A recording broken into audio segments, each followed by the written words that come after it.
44 साल बाद आने वाला जो अब की महाकुंभ रहा है वो पूरी भव्यता और दिव्यता से संपूर्ण हो चुका है। कल महाकुंभ का आखिरी दिन था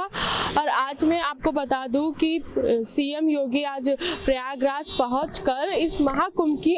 हम कह सकते हैं औपचारिक समापन करेंगे और साथ ही रेल मंत्री अश्विनी वैष्णव भी प्रयागराज पहुंचकर रेल कर्मियों को धन्यवाद कहेंगे और साथ ही वहां पर जितने भी जो हम कह सकते हैं सहायता कर्मी थे, रेल कर्मी थे, किसी भी विभाग से जुड़े हो उनका सबका धन्यवाद करेंगे और उनसे सबसे मिलेंगे।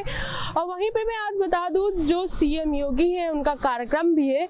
उनके लगातार 7 कार्यक्रम वहां लगे हुए हैं और साथ ही में जो इस भव्य आयोजन का जो लोग भी हिस्सा बने रहे, चाहे वो रेल विभाग से हो, चाहे वो परिवहन विभाग से हो, चाहे सफाई विभाग से हो, और सबसे बड़ी मैं बात करूं सफाई कर्मियों की इस जो हम कह सकते हैं इतने बड़े प्रबंध में सबसे बड़ा हाथ रहा, क्योंकि इतना बड़ा प्रबंध और हम कह सकते हैं कि 66 करोड़ लोगों ने 66,000 करोड़ लोगों ने इस महाकुंभ की उसमें हम कह सकते हैं संगम में आस्था की डुबकी लगाई और इस पूरा प्रॉपर मैनेजमेंट करने में हम कह सकते हैं जो सफाई कर्मी हैं उनका बड़ा योगदान रहा है कि सफाई व्यवस्था को लेकर जो सफाई कर्मी रहे हैं बड़ी हम कह सकते हैं निष्ठावान तरीके से अपना कार्य किया। और साथ ही इस बीच विपक्ष भी लगातार हमलावर रहा मौजूदा सरकार पर महाकुंभ को लेकर, क्योंकि इतना बड़ा महाकुंभ का आयोजन था, इतने करोड़ों लोगों की संख्या में लोग दूर दराज से देश विदेश से आस्था की डुबकी लगाने आए थे। तो जैसे कि आपने देखा कि मौनी अमावस्या को लेकर कुछ अव्यवस्था हुई थी, कई लोग भगदड़ में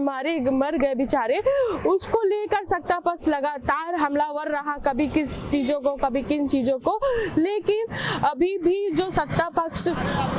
पर जो विपक्ष हमलावर है उसकी कहीं ना कहीं हम कह सकते हैं कि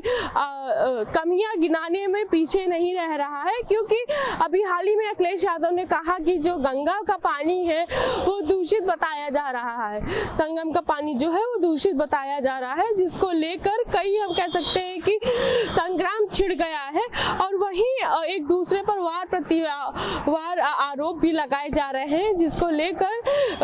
कई हम कह सकते हैं कटाक्ष भी कहेगा। लेकिन वहीं अगर महाकुंभ की मैं बात करूं, महाकुंभ आज जो प्रयागराज में सीएम योगी महाकुंभ का औपचारिक तरीके पे समापन करेंगे और लोगों को सम्मानित करेंगे और साथ ही सफाई कर्मियों है उनको धन्यवाद कर उनसे बातचीत करेंगे और उनसे मिलेंगे भी।